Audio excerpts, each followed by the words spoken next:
Nous avons l'immense plaisir de vous recevoir aujourd'hui sur la web radio de l'Institut français d'Oran. Rappelons que vous êtes un des meilleurs intervieweurs français et c'est au cours de votre conférence Passion publique que vous revenez sur votre carrière journalistique impressionnante.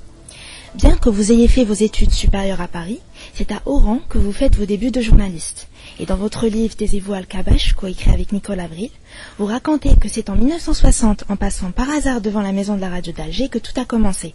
Vous décidez d'y entrer et de vous proposer comme journaliste. Le rédacteur en chef, amusé par votre audace, décide de vous engager et vous envoie sur Oran. Donc quels sont vos souvenirs de cette période?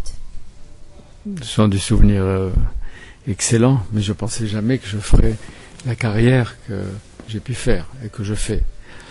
Ce sont des souvenirs. J'étais venu pour régler des problèmes familiaux et effectivement, comme j'avais un certain nombre d'heures devant moi libres, je ne savais pas ce que j'avais à faire, je connaissais personne à Alger, je me suis présenté à la radio d'Alger, je suis allé directement voir le chef du personnel, etc. Bon, j'ai commencé comme ça, on m'a pris pour un stage pendant l'été. J'ai prolongé, après les études je suis revenu, et puis comme j'avais des amis algériens qui étaient avec moi au lycée à Oran, le lycée La Mauricière qui est aujourd'hui le lycée Pasteur, qui revenaient eux des maquis, nous nous sommes retrouvés en 1962, j'ai commencé à être stagiaire, j'ai fait des petits boulots dans le journalisme, j'ai fait à peu près depuis tout ce que l'on peut imaginer dans la carrière. Petit reporter, devant les commissariats, devant l'Assemblée nationale et dans l'Assemblée nationale, les reportages à l'étranger, les pays en crise, etc. J'ai accompagné pendant 5 ans le général de Gaulle dans ses voyages, j'ai interrogé, j'ai fait, et voilà, j'ai présidé la télévision française, j'ai dirigé l'information entre 77 et 81. Et puis, j'ai présidé Europe 1 et maintenant je travaille à Europe 1 avec beaucoup de plaisir. Tous les matins, j'ai un rendez-vous politique à 8h15, un de ceux qui comptent, d'après ce qu'on me dit, avec un ou deux autres d'autres radios. Et puis, une grande émission le dimanche qui s'appelle Le Grand Rendez-vous, où passent pendant 1 heure tous les principaux personnages de la politique, de l'économie, de la banque et éventuellement de la culture. Vous avez eu l'immense privilège, grâce à votre métier, d'être un témoin de l'histoire, notamment de notre histoire, pour avoir rencontré ou interviewé la plupart de nos dirigeants politiques. Il y a eu entre autres Farhad Abbas que vous interviewez en 1975 à sa demande, la surprise générale, ou encore le défunt Houari Boumediene dont vous obtenez une interview après avoir passé avec lui 3 semaines à la Villa Jolie. Pourriez-vous partager avec nous une anecdote à ce sujet? J'ai pas vécu 3 semaines à la Villa Jolie. C'était Ben Bella et Boumediene qui, dès leur retour, un des maquis, l'autre de la détention, qui se sont retrouvés à un moment à la Villa Jolie. Chacun avait un étage. Parmi les souvenirs, je me rappelle, je cherchais des interviews, on avait des contacts avec eux, et je me souviens avoir vu, en passant dans les couloirs de la maison, je me souviens d'avoir vu le linge de corps, les maillots, vous savez ce qu'on dit les Marcel, les maillots courts comme ça blancs, de l'un et de l'autre qui pendaient, qui séchaient tranquillement aux fenêtres. Bon, mais je me souviens surtout de la première réunion, de la première assemblée populaire algérienne. J'y étais, c'était Ferhat Abbas qui était le président, qui a ouvert et inauguré des travaux, et c'est une drôle de coïncidence que je sois maintenant à Oran et bientôt à Alger, où va s'ouvrir la 7e législature de l'Assemblée algérienne. Vous savez, j'en ai tellement des souvenirs. J'ai rencontré à peu près tous les leaders. Ferhat Abbas avait des relations paternelles ou filiales avec lui. J'étais devenu comme ça, je l'avais interrogé la première fois en Algérie en 62, 63. Puis après, je l'ai revu en France. Vous savez qu'il a fait au moins 10 ans ou 11 ans de détention dans un camp près de Colombéchard, où, comme il me disait, c'est d'avoir mangé des pigeons malades. Il ne restait rien à manger. Les pigeons malades qu'il avait attrapé une maladie qui a dû précipiter sa propre maladie et sa disparition. Bon, mais je connaissais Mohamed Boudiaf. J'ai connu celui qui est aujourd'hui le président Bouteflika, avec lesquels j'ai une certaine forme d'amitié respectueuse et distante, même si on ne se voit pas, on sait que. Mais dans tous les voyages que j'ai faits, dans tous les déplacements, dans tout mon travail, j'interroge les grands, ceux qui peuvent devenir grands, des petits qui sont encore petits, qui parfois le resteront, des petits qui espèrent devenir grands. Mais j'ai beaucoup interrogé les gens du peuple, les gens simples, les gens dont on ne peut pas donner les noms parce que ils ne les donnaient pas quand ils parlaient, mais qui portaient témoignage des crises dans leur pays, des aspirations qu'ils avaient, des revendications, etc. Et je me souviens aussi bien d'eux que des grands, parce que j'ai interrogé 3 fois Mandela, juste quand il venait de sortir en Afrique du Sud. J'ai interrogé les Clinton, Bill et Hillary. J'ai interrogé Gorbatchev. J'ai interrogé en Chine Chou En-lai au cours d'un voyage en 72-73. J'en ai interrogé tellement. Le président Sadat, l'ex-président égyptien Sadat, Hafez el-Assad, le père de l'assassin, Bachar. J'en ai vu. Mais en même temps, je vous dis, et parce que j'y tenais, des gens simples, des citoyens qui portaient en eux les revendications et l'espoir de leur pays dans des moments de révolte, dans des moments de tension ou de conflit politique.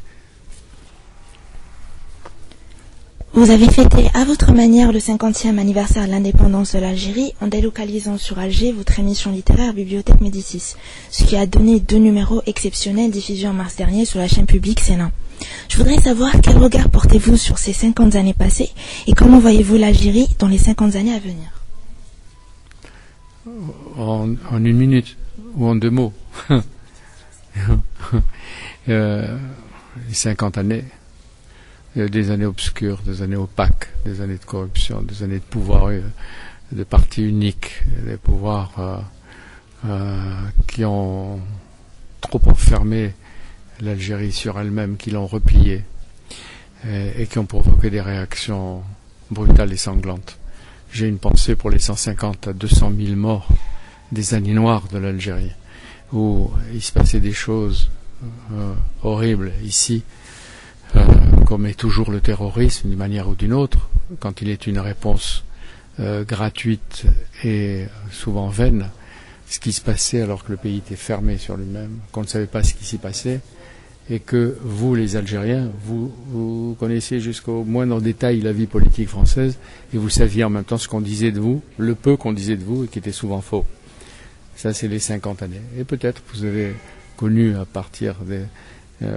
peut-être la fin du président Chadli, qui a ouvert sur le pluralisme, qui a pris des mesures qui allaient amener peu à peu l'Algérie à ce qu'elle allait devenir avec le président Bouteflika. Et je pense que l'histoire jugera pour l'Algérie très positivement les mandats de Bouteflika.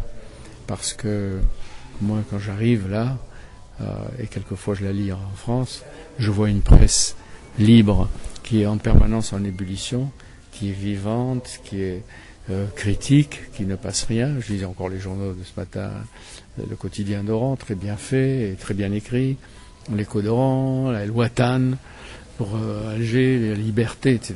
Et je suis stupéfait de voir la qualité de la plupart des articles et en même temps, dans certains cas, la virulence même contre le pouvoir. Donc il y a une liberté d'expression dont il est assez responsable, les humoristes et les caricaturistes, qui sont même très connus en France. Et j'ai vu que souvent, il y a aussi toute une génération de jeunes qui travaillent avec la bande dessinée, et qu'on voit au festival d'Angoulême, qui est un grand festival de bande dessinée, qu'on voit dans des tas d'émissions. Donc cette effervescence, je vois en même temps ce qui est en train de construire. Je suis surpris de voir Oran, qui est comme une ville chantier. Elle s'est agrandie, elle se transforme, elle est pratiquement méconnaissable. Et heureusement que je ne viens pas ici pour la nostalgie, parce que je retrouverai presque rien, sauf le lycée Pasteur, sauf tel ou tel endroit au quartier. Mais la ville s'est décentrée, elle accueille des gens qui viennent sans doute d'ailleurs. Et la petite ville d'Oran que je connaissais, qui devait faire 300 000 habitants, avec je ne sais pas combien elle fait aujourd'hui. Donc et je sais que vous allez à 38 millions bientôt. Donc c'est une expansion démographique. Le problème, c'est de trouver du travail, former les Algériens et dire aux jeunes qu'au lieu de rêver d'aller de l'autre côté, de se transformer en haraga, comme je le lis, qui souvent disparaissent dans la Méditerranée et sont bouffés par les poissons, ou qui sont arrêtés dans certains cas au moment ou qui parfois arrivent en Europe où ils ne trouvent pas forcément du travail, où ils ne sont pas très bien vus. Je leur dis, vous avez une terre qui est une terre jeune, un pays jeune, participez à son développement, explorez-le, c'est-à-dire regardez ce qu'il est, montrez-le à l'extérieur, n'ayez pas peur de faire du tourisme, n'ayez pas peur, et ça je le dis aux autorités algériennes, d'ouvrir un peu plus avec des visas plus nombreux et moins chers pour que des familles puissent venir. Vous avez un potentiel aussi touristique ici, exceptionnel, et au moment où certains pays comme l'Égypte, la Libye, la Tunisie sont en crise et en difficulté, et que l'Algérie a une forme de stabilité politique, même s'il y a la controverse, des engueulades, des querelles, etc., mais ça fait partie des étapes vers la démocratisation, on s'en fiche.